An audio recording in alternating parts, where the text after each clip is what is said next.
Argentina. Eh, bueno, Luca, primero agradecerte que estás con la disponibilidad también para hacer esta entrevista. Ayer tuvimos unos problemas técnicos que pudimos solucionar. Y nada, bueno, en un principio, hacer una presentación un poco de la situación política allá en Argentina, de tu persona. Vos estás militando a nivel político en un partido que está en bastante crecimiento allá en Argentina y también en un centro de estudiantes, según tengo entendido. Así que nada, darte carta libre ahí Sí, para la presentación y abrir un poco la entrevista. bueno, ¿cómo están? Mi nombre es Luca Bonfante, tengo 27 años, cumplí hace poco. Me estoy por recibir de la carrera de Historia en la Universidad de Buenos Aires, la licenciatura y el profesorado. eh, y milito en la Juventud del PTS, que forma parte del Frente Izquierda. El PTS es uno de los cuatro partidos que integra el Frente Izquierda, que es un frente que existe desde el año 2011. Yo milito junto a Miriam Bregman, Nicolás del Caño, Cristian Castillo, Alejandro Vilca, que son compañeros referentes de la izquierda acá en la Argentina, y soy secretario general del Centro Estudiante de Filosofía y Letras de la Universidad de Buenos Aires, que el año pasado, junto a decenas de facultades y universidades, formaron parte, digamos, de uno de los grandes, sí, hechos en oposición a mi ley, que fue la lucha, que es la lucha universitaria, ¿no? Que al igual que la salud pública, al igual que otros sectores, vienen siendo uno de los principales lugares donde se vienen desarrollando, digamos, la resistencia, digamos. Sí, incluso el año pasado tuvieron una lucha bastante grande, el año pasado y incluso con Mm. una marcha federal que fue, según tengo entendido, una de las más grandes, a lo menos de estos últimos años. Sí, el año pasado, en 2024, hubo dos grandes movilizaciones, una fue el 23 de abril y otra el 2 de octubre, que fueron movilizaciones masivas en defensa de la universidad pública, con sectores muy amplios, y después hubo toma de facultades, que eso no sucede hace bastante tiempo, en todo el país, digamos, no solo en el Gran Buenos Aires y en la capital federal, sino que hubo asambleas, tomas de facultades en todas las provincias, lo cual también es algo destacable. Y este año continuó, digamos, la pelea, hubo movilización, hubo paro docente, hubo paro de los trabajadores universitarios no docentes, y se sancionó la ley de presupuesto universitario, pero el gobierno de Milei no la aplica, ¿no? La había vetado, el Congreso dio vuelta al veto, pero sigue sin aplicarla, lo cual también abre otro debate, digamos, de cuáles son las estrategias que están en juego ahora, digamos, en la pelea por el presupuesto universitario, digamos, porque por un lado se expresa que las autoridades ligadas al radicalismo, que es un espacio político importante acá en Argentina, que se fue degradando mucho y ahora ya está casi en extinción prácticamente por haber transado muchísimo con Milei.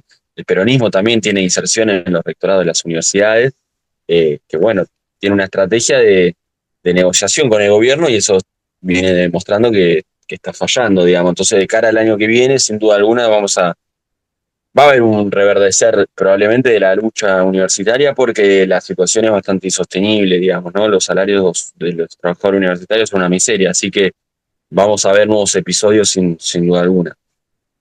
Bien, bien.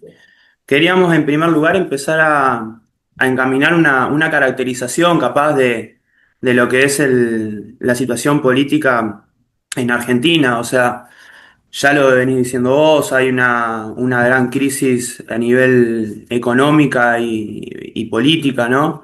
Que ha terminado, bueno, en este avance de la ultraderecha, ¿no? O bueno, ustedes ya sabrán vos cómo caracterizarla mucho mejor que yo. Pero nada, era preguntarte un poco eso, una caracterización un poco más profunda de la situación económica, social y política allá. Y bueno, también cuáles son las luchas que se vienen dando, además de la universitaria. Tengo entendido también que la salud es uno de los enclaves de más apoyo, bueno, los jubilados, ¿no? Y Sí, la represión esta que ha dejado y no queremos tampoco hacer la vista gorda, ¿no? a uno de los principales, o a lo menos de los casos más notorios, como el de Pablo Grillo, ¿no? Allá en Argentina, el compañero que fue lastimado y que estaba corriendo en riesgo su salud. También me gustaría que se hablara un poco de de esos temas. No sé cómo la ves. Sí, efectivamente, en lo de Pablo Grillo ocurrió a principios de este año y se está recuperando, digamos, todavía de haber recibido un balazo de gas lacrimógeno en la cabeza, eh, justamente en una de las movilizaciones en defensa de los jubilados, ¿no? Congreso contra la ley bases del gobierno y los jubilados efectivamente también son uno de los sectores que mayor oposición a mi ley vienen demostrando en la calle, movilizándose todos los miércoles. Y hay una hazaña particular contra los jubilados por parte del gobierno a la hora de la represión. Y cuando uno ve en qué consiste el plan económico, tiene sentido la hazaña, porque uno de cada 3 pesos que se lograron, digamos, sacar para lograr el equilibrio fiscal es de los jubilados, ¿no? El famoso equilibrio fiscal del que habla el gobierno y se vanagloria todo el tiempo de haber logrado achicar el déficit, no es a costa de los jubilados. Hoy un jubilado acá en la Argentina con un bono, está cobrando unos 400.000 pesos, que son, no sé, $370, una cosa así, menos, mucho menos. No, porque el dólar está a 1.500. No, no, mucho menos. Habría que hacer la cuenta, pero es muy poca plata, digamos. Eh, entonces, efectivamente, en el modelo de país, digamos, que pregona Milei y el FMI, bueno, tantos jubilados, para ellos, tantos jubilados sobran. De la misma forma sobra la educación pública. En la Argentina hay 62 universidades nacionales, 2 millones de estudiantes universitarios. Es uno de los países que tiene más tasa de estudiantes universitarios en la población. Después hay otro debate de qué sucede con los estudiantes cuando ingresan, si todos se logran recibir, qué pasa con los que laburan, que son la gran mayoría, eh, qué pasa, digamos, con esas personas, digamos, de qué se reciben, a dónde ponen sus conocimientos, digamos, ese es otro debate, digamos, pero hay muchos estudiantes que, no sé, en las universidades del conurbano el 70% de los estudiantes son primera generación universitaria, digamos. Entonces eso es algo positivo y justamente de lo que se trata, digamos, por parte del gobierno es de desarticular esas conquistas porque en el modelo de país que tienen, esas cosas sobran, digamos, que es un modelo de país donde la Argentina exporte alguna que otra materia prima, bueno, llámese litio, habla mucho del desarrollo minero, bueno, famoso vaca muerta, digamos, que eso también lo habla el peronismo, digamos, ahí hay un consenso también, digamos, extractivista hacia dónde quieren llevar el país, donde, donde bueno, justo son rubros, donde explotan bienes comunes naturales, además que no generan ninguna cantidad considerable de empleo. La minería no genera muchos empleos, tampoco deja muchas regalías en las provincias. Digamos. Bueno, la cuestión en ese modelo de país no sobra la educación pública, sobran tantos jubilados y la salud pública, ¿no? Y ahí, por lo que mencionabas vos, efectivamente está el Hospital Garraham, que es un hospital de excelencia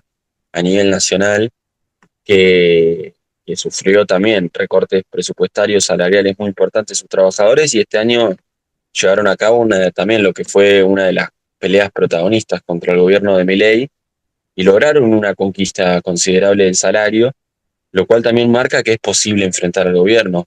También hay casos concretos, digamos, de otros conflictos de trabajadores donde han triunfado, digamos, la reincorporación, como es el caso de los trabajadores de SECO acá en Gran Buenos Aires.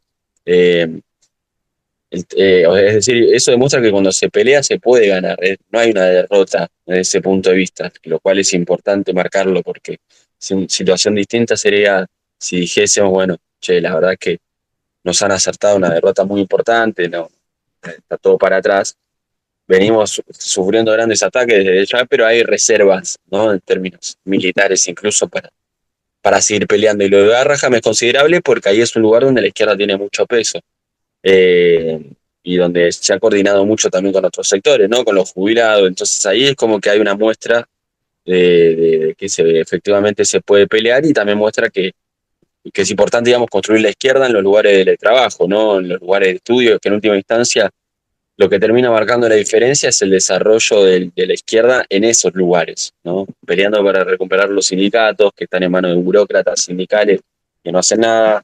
Entonces creo que a partir de ahí algunas conclusiones se pueden arrojar. Bien, bien. Sí, claro, ¿no? También hay una cuestión fuerte ahí, una dicotomía fuerte con esa falsa oposición capaz que genera el peronismo, ¿no?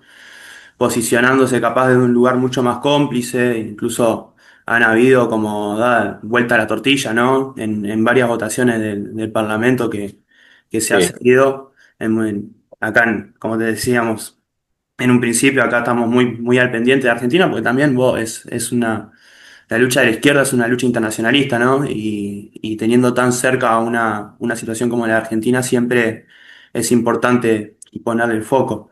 Nada, estaba en las intenciones también hablar un poco de esto del peronismo. ¿Cómo ves vos esta oposición o falsa oposición o tibia oposición del peronismo frente al avance del plan neoliberal y de la ultraderecha allá en Argentina? efectivamente, es falsa posición, porque en primer lugar hay que entender cómo llega Milei al poder. Milei gana después de un gobierno desastroso que fue el de Alberto Fernández. Fue una vergüenza. Y para mí hay muchos sectores todavía de la conducción peronista no dimensionan lo desastroso o no quieren dimensionar lo desastroso que fue esa experiencia de gobierno que llevó a que un tipo como Milei pueda llegar a ganar las elecciones.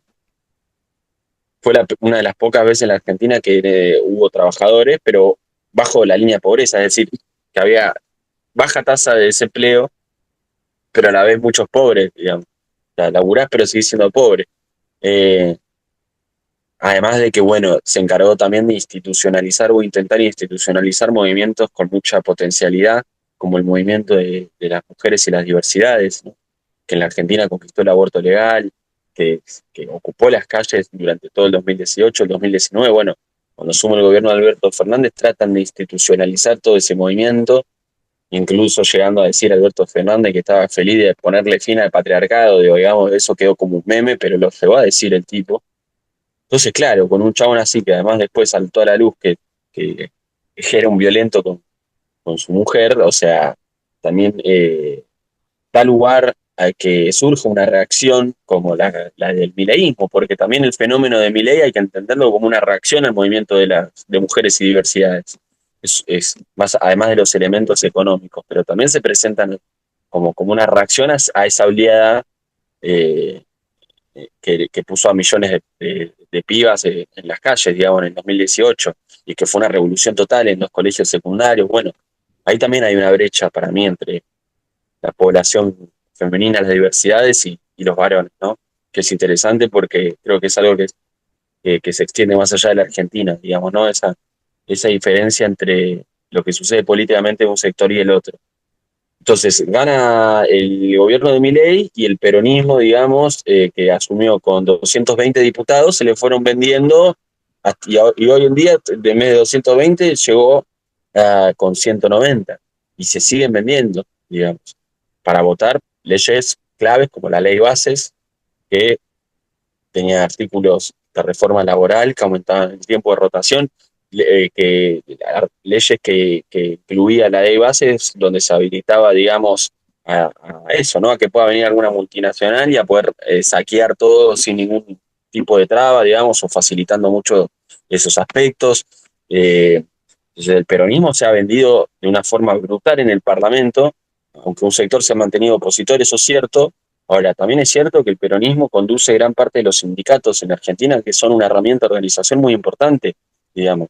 Y eso hay que destacarlo porque la Argentina también, a diferencia de otros países, todavía tiene una tasa de sindicalización muy alta, tiene sindicatos muy poderosos. Cuando hay paros generales, se paraliza absolutamente todo, digamos, para el transporte acá y para todo. Es decir, tiene un poder de fuego muy importante la clase trabajadora y una capacidad de acción que, bueno, hoy en día están en manos de burocracias sindicales que están hace 30, 40 años en el mismo sindicato, de la época de la dictadura, incluso en algunos casos, y que han dejado y siguen pasando todos los ataques, digamos, despidos, aumento de la productividad, digamos, y no pasa nada, cierre de fábricas, digamos, hace 3 días cerró una fábrica que es Whirlpool, la que fabrica lavarropa, pasa nada, bueno, y a los jubilados los han dejado muy solos, digamos. Eh, entonces, efectivamente, el rol del peronismo como oposición es nulo, es nulo.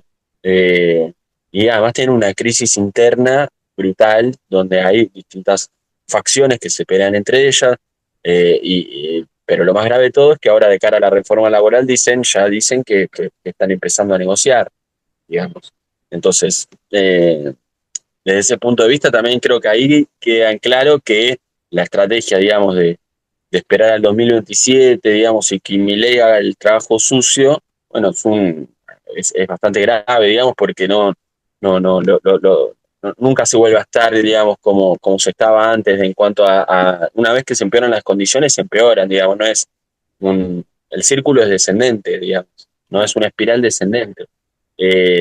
Entonces, el peronismo está en esa situación, por eso también la izquierda hizo una gran elección, ¿no? Digamos, en distritos como la ciudad de Buenos Aires y la provincia de Buenos Aires, que son dos de los lugares donde más lucha hubo, no casualmente, digamos, los dos lugares donde hubo más lucha, la izquierda hace una gran elección, digamos, los resultados de la izquierda, para mí también hay que leerlo siempre, digamos, de la mano del desarrollo, ¿no? De la lucha de clases, digamos, ¿no? Bueno, en Capital Federal y en Gran Buenos Aires, Miriam Bregman sacó acá casi el 10%, Nicolás del Caño en provincia el 5%. Más allá de haber conquistado bancas en el Congreso Nacional, digamos, eso es un buen punto de apoyo justamente para pelear por otra perspectiva y para pelear, digamos, fortalecer las luchas que ya hay en curso.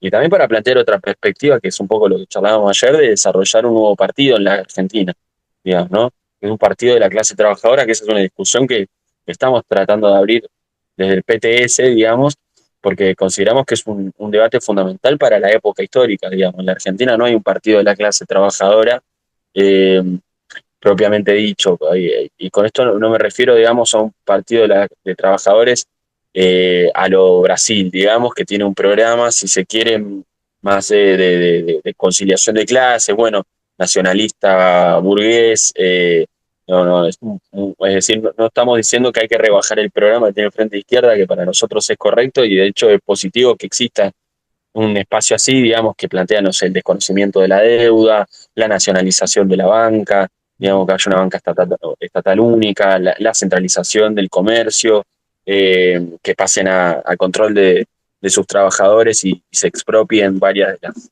empresas, digamos, que cierren. Bueno, el programa del Frente Izquierda, que es muy completo, pero bueno, que tiene que haber un partido de la clase trabajadora que nazca de los sindicatos y que se proponga, digamos, ser una nueva alternativa política, viendo que el peronismo fracasó rotundamente y que es necesario construir otra cosa. Bien, bien, muy interesante esto, sobre todo en una América Latina o en una Latinoamérica donde hay mucha fragmentación entre las izquierdas, ¿no? Y cada vez más, ¿no? Es importante esto que decías, ¿no? De generar un partido que nazca de los trabajadores y genere como una cierta canalización, ¿no? De la lucha de clases por ese lado. Eh, Nada, para poner un poco en contexto también acá a la gente de Uruguay, ¿no? Que quería que explicaras un poco, porque nombraste la ley de bases, ¿no? Y un poco el sistema federal político de allá, ¿no? Que es bastante diferente al que tenemos acá. Nosotros acá tenemos un sistema más centralizado en el Parlamento, ¿no? Uruguayo, sin estados federales, sin el- la caracterización está tan fuerte que tiene allá como de federacionismo, ¿no? Que tiene la Argentina. Y nada, explicar cómo afecta también la ley de bases en ese sentido. Tengo entendido también de que depende mucho a veces de qué quiera, ¿no? Tal o cual diputado de tal o cual Estado federal, como para a ver qué vota también en el Parlamento. Eso también ha generado Sí, bastante dada de vuelta ahí en el Parlamento argentino. bueno, efectivamente, uno de los principales mecanismos, digamos, no, esto no solo con mi ley, digamos, sino que tienen los gobiernos para hacer pasar las leyes, es la negociación con los gobernadores, Ujú. que después, bueno, le ordenan a los diputados de su provincia que votar. Eh, es decir, bueno, votame acá y yo te habilito esta parte del presupuesto para determinar cosas. Bueno, durante la ley bases se corrió el rumor, digamos, de que había un gobernador al que le habían prometido una rotonda en una ciudad de la provincia o cosas así que era, che, te vendiste re barato. Eh, pero eso sucede y hay un caso icónico que es el caso del senador Cuadra, que es un senador peronista que fue encontrado cruzando a Paraguay con dólares, digamos, ¿no? Es uno de los senadores que fue clave su voto para la ley Bases. Y es uno de los casos más icónicos de corrupción parlamentaria, por lo menos de lo que va el gobierno de Milei, porque fue un voto clave de un peronista, digamos, que entró, digamos, la boleta al frente de todo, al lado de Cristina Kirchner, que se vendió y que fue encontrado Paraguay cruzando con miles y miles de dólares, $200.000. O sea, es totalmente escandaloso y su voto fue determinante para que se apruebe la ley bases. Digamos. Entonces, desde ese punto de vista también se demostró que, que la casta, ¿no? Que es este concepto que Milei usaba, pues uno no lo escucha más a Milei hablar de la casta, es un concepto que él usaba durante las elecciones y por algo será que no habla más de la casta, es porque estaba utilizando los métodos más rancios y asquerosos de la casta, o sea, que son la compra y venta de diputados y senadores, que es unos vendidos totales y absolutos. Con la ley bases sucede algo parecido y ahora estamos en vísperas de la votación del presupuesto, digamos, 2026, que sería la primera vez que se vota el presupuesto, digamos, desde que asumió mi ley, porque estamos hace 2 años sin presupuesto, eh, lo cual también ese es un problema porque Arrastran el se, presupuesto de años anteriores, ¿no? exactamente, que están totalmente atrasados por la inflación, digamos, o sea, eh, y bueno, y en este presupuesto que van a presentar, que todavía no lo presentaron como proyecto, pero ahí se van a expresar, digamos, recortes presupuestarios en áreas de salud, en áreas educativas, todo que es lo que le pide el Fondo Monetario Internacional en última instancia, y Estados Unidos, que ayer hablábamos, pero hoy no lo trajimos a colación, pero que Argentina en este momento es el principal aliado político del gobierno de Milei, de Donald Trump en toda la región. Y estamos viendo estos días un recrudecimiento muy importante, digamos, de la ofensiva de Estados Unidos en Latinoamérica, que se expresa en distintos ángulos, partiendo de la base de- de la avanzada militar que hay en el sur del Mar Caribe, digamos, con el gobierno de Maduro, que nosotros somos muy críticos del gobierno de Maduro, o sea, nuestros compañeros allá en Venezuela también, o sea, no tenemos ningún tipo de acuerdo en nada. Eh, y a pesar de eso, digamos, es muy importante denunciar la avanzada que está teniendo lugar en este momento frente a Venezuela, digamos, con una presencia de buques militares como no se ve hace 40 años. Y bueno, eso hay que denunciarlo, digamos, porque es una avanzada muy grave que también tiene expresión en Brasil. Bueno, el gobierno de Trump se puso a opinar sobre la condena de Lula, digamos, si estaba bien o no. Y en Argentina eso se ve claramente porque los tipos ven en la Argentina una oportunidad, digamos, ¿no? No solo un aliado político, sino por los recursos y bienes comunes naturales que hay en el país, digamos. Entonces, desde ese punto de vista, eh, esa es la situación, digamos, en la que estamos atravesando. Y por eso es muy importante debatirlo de esa forma, porque también, si uno ve, bueno, todos los poderes fácticos que están detrás del gobierno de Milei, como que para mí se descarta, digamos, la idea más utópica, entre comillas, de, bueno, che, al gobierno de Milei lo vamos a poder enfrentar a través de las elecciones. No depende, o sea, esto es muy lejano eso. Estamos hablando de que está Estados Unidos, digamos, en un momento donde hay una ofensiva imperialista en toda Latinoamérica y en un momento donde a nivel mundial, geopolíticamente, Estados Unidos se está volviendo a su patio trasero. Bueno, ni hablar de lo de Israel, ¿no? También que el gobierno de Milei es uno de los principales aliados al gobierno de Israel. Bueno, mañana 29 de noviembre vamos a movilizar también acá en la Argentina, como en otras partes del mundo, en un nuevo aniversario de la Nakba, digamos, de la catástrofe, digamos, del desplazamiento del pueblo palestino, de la conformación de los dos estados que dieron lugar a que pueda suceder un genocidio como el que está sucediendo hoy. bueno, lo que está sucediendo en Italia también, digo, es importante. O sea, si bien para mí es importante marcarlo porque en la Argentina ahora hay un clima, digamos, más, si se quiere, más reaccionario, está gobernando Milei, es decir, hay ataques duros.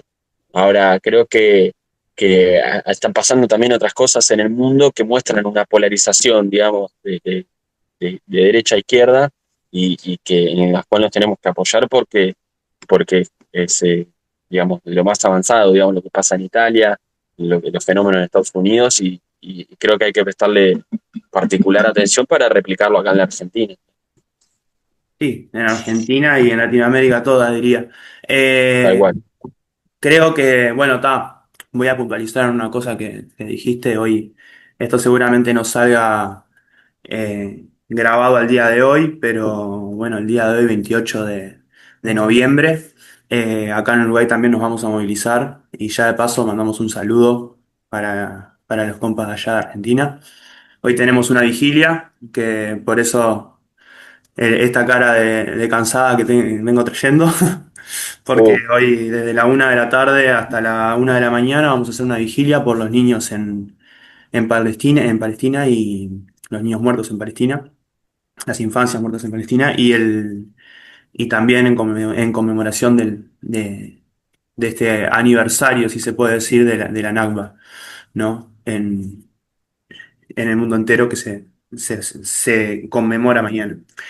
Eh, Nada, saliendo de eso, pero también entrando, ya que me diste el pie, entrando en otro punto del cual queríamos hablar, esta polarización de la cual hablabas, ¿no? Con Estados Unidos tomando como, bueno, retomando capaz sus raíces más imperialistas.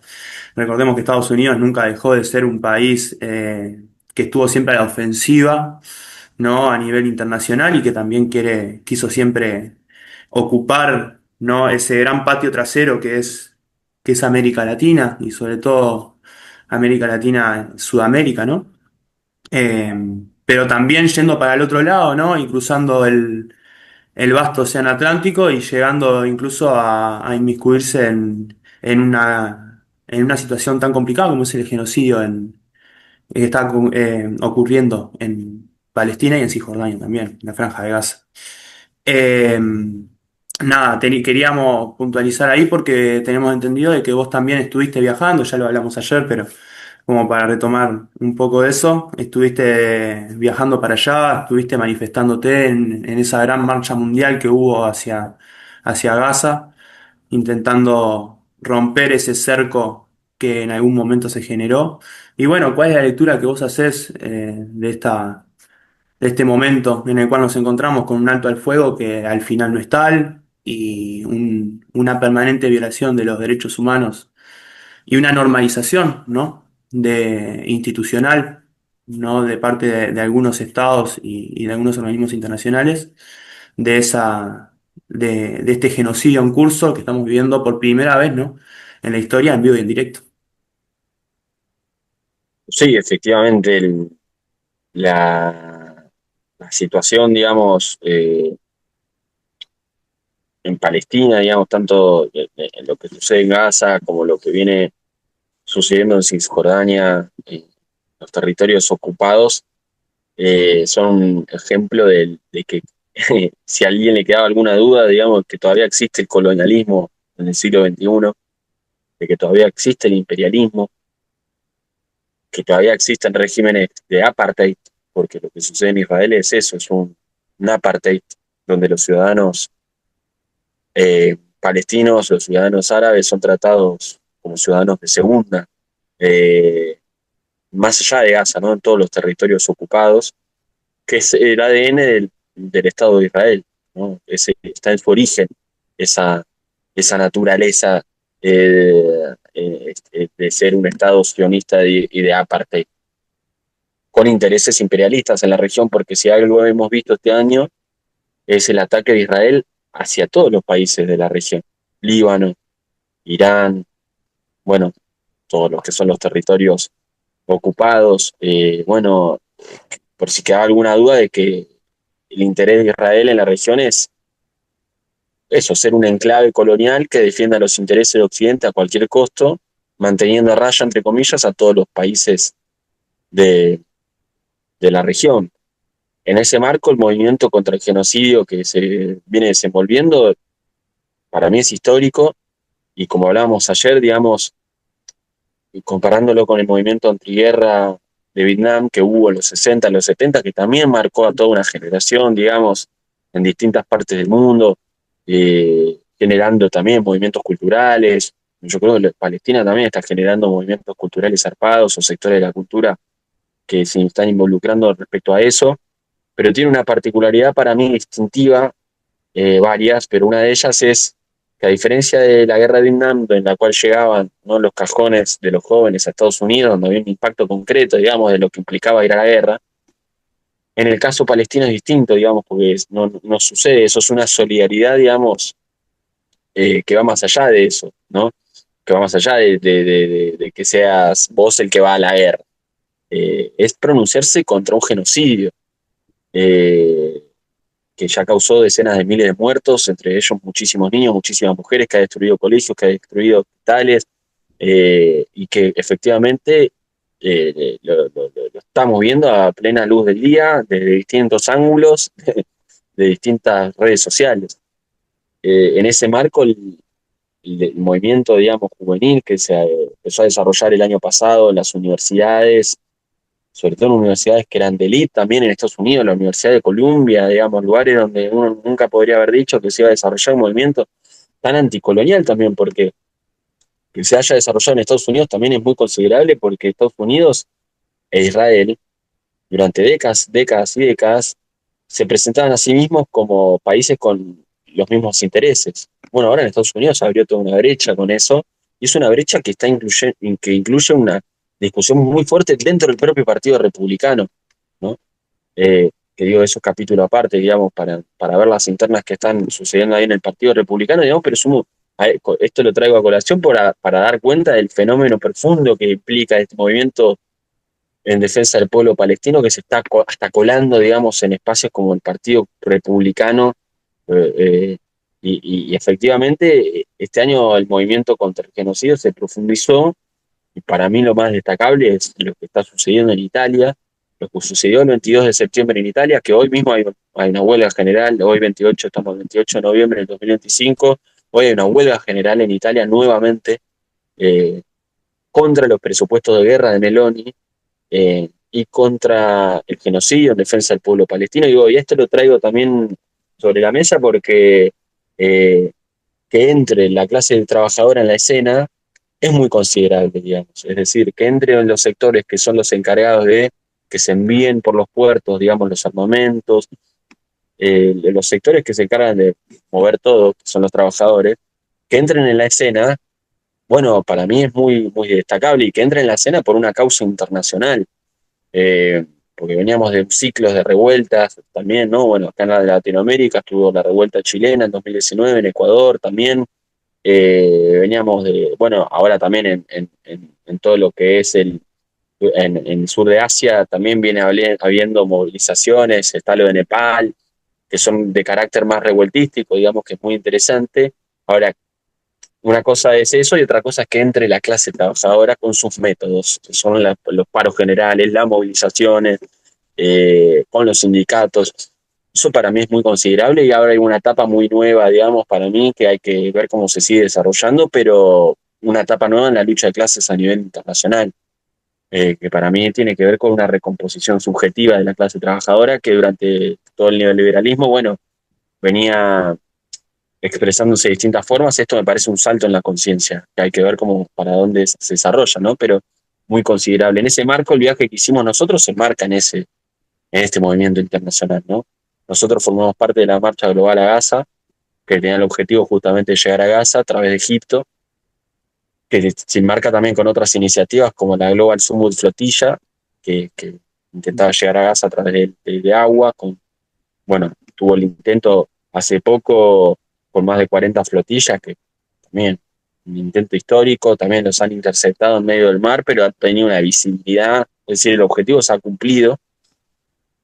Y nosotros por tierra lo intentamos, y bueno, el gobierno de Egipto nos lo impidió con represión, con deportaciones. Nosotros íbamos a ser 4 compañeros los que íbamos a viajar, que viajamos, cuatro compañeros de la Red Internacional de la Izquierda Diario, digamos, ¿no? Que es las organizaciones hermanas del PTS en otras partes del mundo, de la fracción trotskista Cuarta Internacional también, que dentro de poco, dicho sea de paso, tenemos una conferencia en San Pablo, el 14 de diciembre al 20 de diciembre, donde vamos a discutir con distintas organizaciones, digamos, y otras organizaciones no forman parte, pero estamos en diálogo, digamos, para fortalecer una alternativa, digamos, internacional de esas características.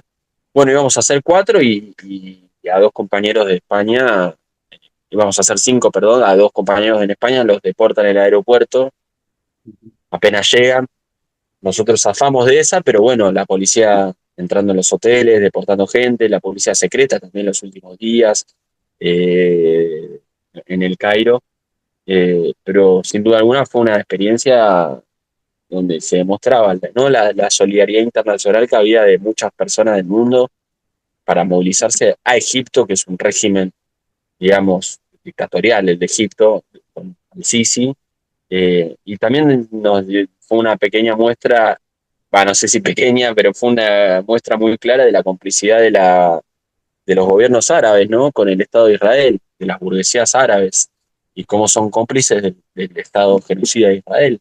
Porque si bien la sociedad civil, ¿no? La población civil apoya al pueblo palestino, bueno, los gobiernos tienen que lidiar entre ese apoyo y los negocios que tienen, ¿no? Y ahí vemos que la solidaridad con el pueblo palestino por parte de estos gobiernos termina donde empiezan los intereses de clase, ¿no? Ya cuando puede llegar a tocar algún interés, ahí no hacen nada. Por eso nos impidieron llegar a Gaza, llegamos a 230 kilómetros de la franja de Gaza, eh, y luego, bueno, también en ese momento Israel empezó a bombardear Irán cuando estábamos allá, y se complicó todo muchísimo más. Eh, pero sí, eso lo hicimos este año en mayo, y con gusto lo volveríamos a hacer. Eh, Porque, bueno, justamente, ¿no? Forma parte de un movimiento internacional histórico donde hay muchas personas solidarias eh, y, y hay que fortalecer, ¿no? También eso, ¿no? De nuevo, ese internacionalismo, ¿no? Hay que capaz era más propio de otras épocas, bueno, que ahora vuelve a reverdecer, a mí me parece absolutamente fantástico. Eh, Así que efectivamente, eso sucedió este año, sí. Bien, me encanta que podamos hablar en clave de internacionalismo también, porque esta iniciativa, ¿no? De hacer entrevistas a personas de otros países y permanecer nuestro periódico, que es el diálogo, ¿no? Nuestro medio de comunicación, que es el diálogo, eh, abrir, como estábamos hablando, conversando en una reunión hace un tiempo con los compañeros, abrir el panorama hacia las- la lucha internacional, ¿no? El internacionalismo de clase. Y es muy importante para nosotros poder canalizar la lucha desde ahí. En este sentido, nos gustaría también eh, pensar o hablar de, bueno, esta necesidad también de organizarnos, ¿no? A nivel internacional, de retomar esta cultura que teníamos, ¿no? Las izquierdas no, hace no mucho tiempo también, ¿no? De organizarnos internacionalmente y canalizar la lucha de todos los pueblos. O sea, me vienen a la memoria míticos casos. Bueno, ahora estamos decía una compañera hace un tiempo, estamos haciendo historia, ¿no? Con el tema de Palestina. Pero también, bueno, sin ni que hablar la lucha por los derechos humanos en los desaparecidos en Latinoamérica, este genocidio político que se dio, ¿no? También, bueno, la lucha de Vietnam, la lucha un poco más para atrás, ¿no? Podemos hablar incluso de Sacco y Vanzetti, ¿no? Que también tuvo una lucha muy fuerte allá en Argentina. Me acuerdo de haber leído algún libro del historiador Osvaldo Bayer, de allá, que tenía Total, total.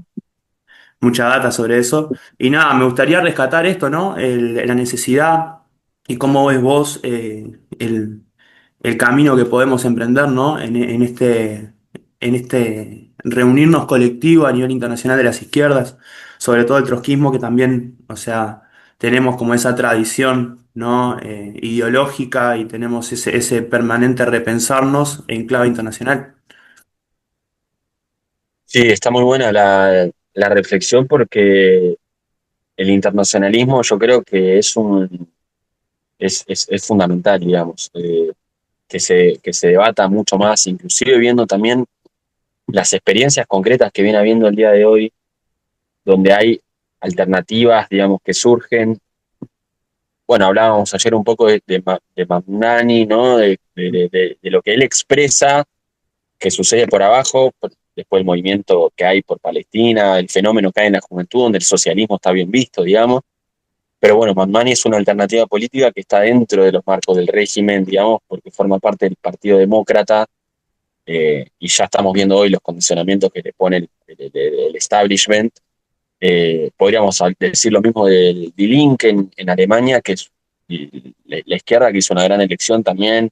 En los más jóvenes, en Berlín salieron primeros en la franja etaria de 18 a 24 años. Como, ahora, ¿cómo podemos hacer para que movimientos no sean canalizados por alternativas políticas que plantean una conciliación de clases, digamos, o transar, como decimos acá, con el régimen?